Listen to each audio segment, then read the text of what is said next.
Hello दोस्तों, नमस्ते। आज की कहानी का नाम है दोस्ती। मेरा नाम सिमरन है। मैं इंजीनियरिंग कॉलेज के लास्ट ईयर में हूँ। कॉलेज में मेरी दोस्ती दो भाइयों से थी, जो जुड़वा भाइयों से, राहुल और नीरज। मेरे कॉलेज का पहला दिन मेरे लिए सब अनजान थे। मैं अकेली अपनी सीट पर बैठी हुई सोच रही थी कि इस दूसरे शहर में मेरा मन कैसा लगेगा। मैंने और बच्चों की तरफ देखा तो वे सभी अपनी अपनी टीम बनाकर बैठे हुए थे और आपस में बात कर रहे थे।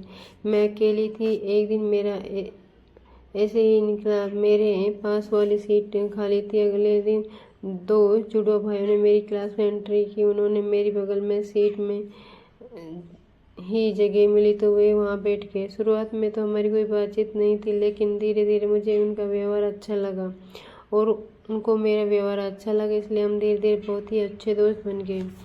हम हर काम एक साथ करते। हमारे कॉलेज का पहला साल ऐसे वैसे दोस्ती नहीं थी हमारी। हम तीनों बेस्ट फ्रेंड थे। हमेशा हम तीनों साथ में ही रहते। राहुल नीरज को मैं अच्छे से जानती थी। उनकी पसंद नापसंद दोनों बिल्कुल एक से थे, लेकिन उन्हें देखने में आसानी से बता सकती थी कौन राहुल है और कौन नीरज। दोनों में कुछ बातें थी जो उनको एक दूसरे से अलग करती थी।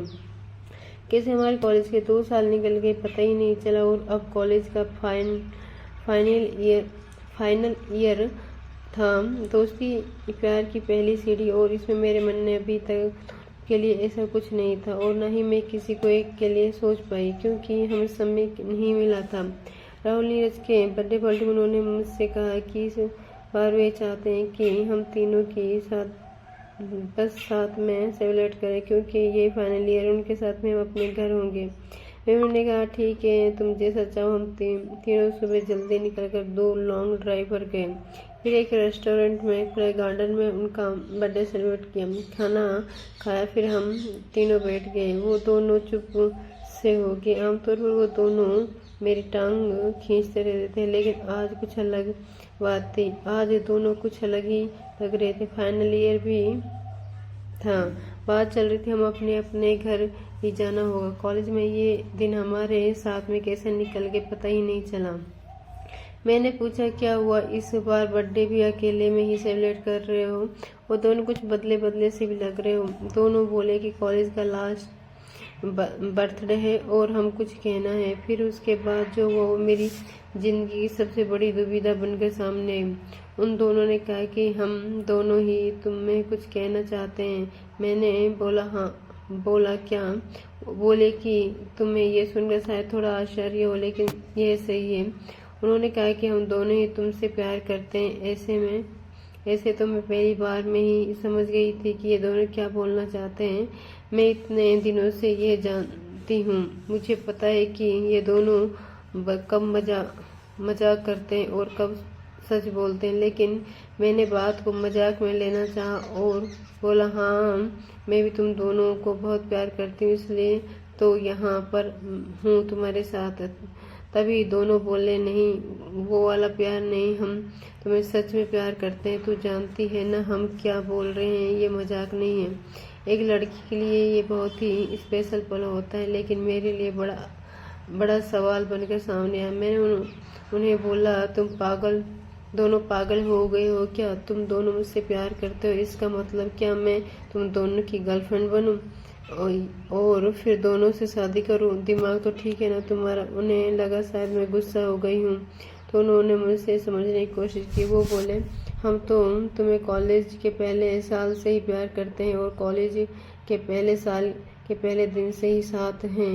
हम तीनों एक दूसरे को छोड़ कहीं गए ही नहीं, किसी और से हमने दोस्ती की ही नहीं, और न ही हमारी दोस्ती के बीच किसी और को आने दें। जैसी फीलिंग हम हुई है शायद तुम्हें भी होगी। तू हम दोनों में से किसी को भी चुनेगी तो दूसरा बुरा नहीं मानेगा। ये बात हम दोनों से पहले ही हो चुकी है।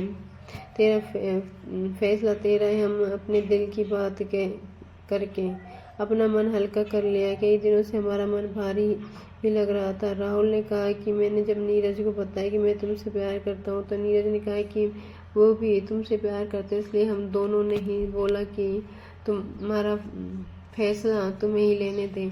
उन दोनों ने तो अपना मन हल्का करा, लेकिन मेरे लिए ये बहुत बड़ी समस्या हो गई। उनके बाद हम लोग वहाँ से अपने अपने रूम में आ गए। मैंने पहले कभी इस तरह से उनके ये नहीं सोचा था, लेकिन जब कोई प्रपोज कर देता है तो फिर अपने आप फीलिंग आने लगती है। अगर आप उसे पसंद करते हो तो। और हाँ, यहाँ तो दोनों ने ही मुझे प्रपोज किया। मुझे अब इन दोनों में से चुनना था, लेकिन मेरे लिए ये बहुत बड़ी बात थी कि किसी एक को चुनना। कॉलेज ख़त्म होने ही वाला था। मेरी घर जाने की टिकट कंफर्म हो गई थी। अपने इतने दिनों के अच्छे दोस्तों को छोड़ने का गम मुझे पहले ही था, ऊपर से ये प्यार वाला एंगल अलग से आ गया। अगले दिन अब जब मैं उनसे मिली तो हम वैसे वे दोस्ती वाली बात नहीं देखी। जब मैं उनसे मिली तो मेरी आंखों में एक अलग ही शर्म आ जाती थी। मैं अपने रूम से थी तो राहुल का मुझे फ़ोन आया। उसने कहा कि एक मॉल में है, वहाँ उसने मुझे बुलाया और वहाँ चली गई। राहुल जब मैं इस बारे में मिली तो नीरज नहीं था। मैंने पूछा, नीरज कहाँ है? वह बोला कि वह कुछ काम से गया है। राहुल ने उसे दिन मुझे बहुत ही स्पेशल फील कराया, मुझे गिफ्ट भी दिए, मेरे साथ कॉफ़ी पी। मुझे ये सब अच्छा भी लग रहा था, लेकिन मन में अभी भी वे सब चल रहा था कि किसी एक का दिल तो टूटना ही ना, जो मैं बिल्कुल नहीं चाहती थी। जब मैं राहुल के साथ थी तो नीरज ने भी मुझे फ़ोन किया। उसने मुझे पूछा, कहाँ हो? मैंने बोला, अभी मैं राहुल के साथ हूँ। नीरज ने कहा, अच्छा, बोलकर फ़ोन काट दिया। मुझे बहुत अजीब लगा, मेरे दिल में बहुत बेचैनी सी होने लगी। रात को मेरे पास नीरज का फ़ोन फिर से आया। उसने कहा कि तुम आज मुझे भूल गई ना, राहुल के साथ अकेली चली गई। मैंने बोला, नहीं, ऐसा क्यों बोल रहे हो? मैंने तुम्हारे बारे में राहुल से पूछा था कि नीरज कहाँ है। उसने कहा कि तुम किसी काम से अपने दोस्त के यहाँ गए हो। नीरज ने कहा, नहीं, मैं तो यहीं अपने रूम में ही था। राहुल मुझे ये कहकर गया था कि वह अपने दोस्त के यहाँ जा रहा है, लेकिन वह झूठ बोल रहा था। इस तरह अकेले में मिलकर वह तुम्हें इम्प्रेस करने की कोशिश कर रहा है, लेकिन तुम्हें फैसला सोच समझकर लेना होगा। उसने झूठ बोला है तुमसे। मुझे नहीं लगता कि तुम्हें झूठे पसंद है। अब तक मैं समझती थी कि मैं उन दोनों को अच्छे से जानती हूँ, लेकिन आज मुझे पता चला कि मैं उन्हें दोस्त के रूप में जानती थी। अब वह दोनों ही बदलने लगे हैं, और ये बदलना एक दिन का नहीं, शायद ये धीरे धीरे हुआ। लेकिन मैं समझ नहीं पाई कि दोनों एक दूसरे से झूठ और एक दूसरे की बुराई कभी नहीं करते थे। ये सब पहली बार था जब ऐसा हुआ।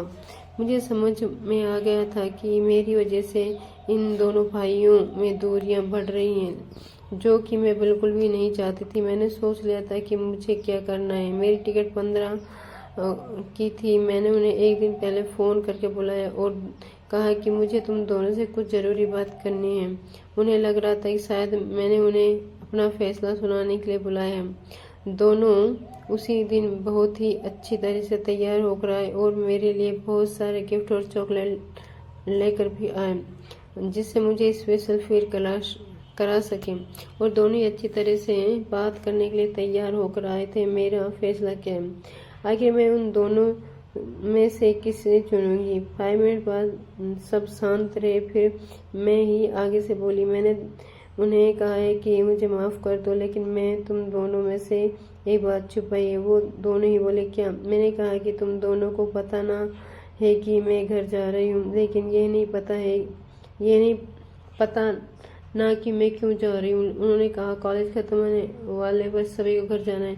मैंने बोला, हाँ, लेकिन मेरी 1 बजे भी है, मैं घर मेरी सगाई के लिए जा रही हूँ। वो बोले, क्या तुम झूठ बोल रही हो इतनी जल्दी? अभी फाइनली एग्जाम हुए हैं। हाँ, नहीं सकता कि तुम्हारी सगाई। मैंने कहा, शादी नहीं होगी, अभी सिर्फ सगाई है। दोनों बोले, तुमने इस बारे में पहले बताया क्यों नहीं? मैंने कहा कि मुझे सरप्राइज देना चाहिए था, लेकिन उनके पहले ही तुम दोनों ने ये बात कह दी। मैंने ऐसा सोचा भी नहीं था कि कुछ हम तीनों के बीच में होगा, इसलिए मैं बेफिक्र थी। लेकिन मुझे बुरा लग रहा है। हम तीनों अच्छे दोस्त हैं और मैंने तुम्हें दोनों को इस तरह से देखा ही नहीं। प्यार कैसे हम तीनों के बीच में आ गया। वे दोनों कुछ मिनट तक मेरी बात सुनते रहे, फिर गुस्सा होकर कहा कि तुम झूठ बोल रही हो, तुम हमसे इतनी बड़ी बात छिपा ही नहीं सकती। मैंने कहा कि तुम दोनों ने भी तो मुझसे छिपाया था ना। तो तुम दोनों चुप हो गए। मैंने उन्हें समझाया कि यहाँ हम तीनों साथ थे, एक दूसरे की शक्ल हमेशा देखते ही रहते थे, इसलिए हम कोई और दिखाई नहीं दिया। लेकिन तुम दोनों बहुत अच्छे हो, कोई भी तुम्हें प्यार करेगा। मुझे पता था कि उस समय उन्हें समझना बहुत मुश्किल होगा, लेकिन फिर उन्होंने थोड़ी देर मेरी बात सुनी और वहाँ से चले गए। मेरे दो इतने अच्छे दोस्तों को मुझे खोना पड़ा। मैं चाहती थी कि हमारी दोस्ती हमेशा रहे, लेकिन अब ऐसा नहीं हो सकेगा। मैं भारी मन से अगले दिन अपने घर के लिए निकली। वो दोनों मुझे छोड़ने तक नहीं आए। कॉलेज के इतने टाइम में ये पहली बार हुआ था। मैं चाहती भी नहीं थी कि ऐसा हो। मैं चाहती थी कि वो मुझे भला बुरा बोले और भूल जाएं, क्योंकि अब मैं उनकी दोस्त बनकर भी नहीं रह सकती थी, क्योंकि एक बार फीलिंग आ जाए तो फिर कभी नहीं जाती। मैं अपने घर आ गई।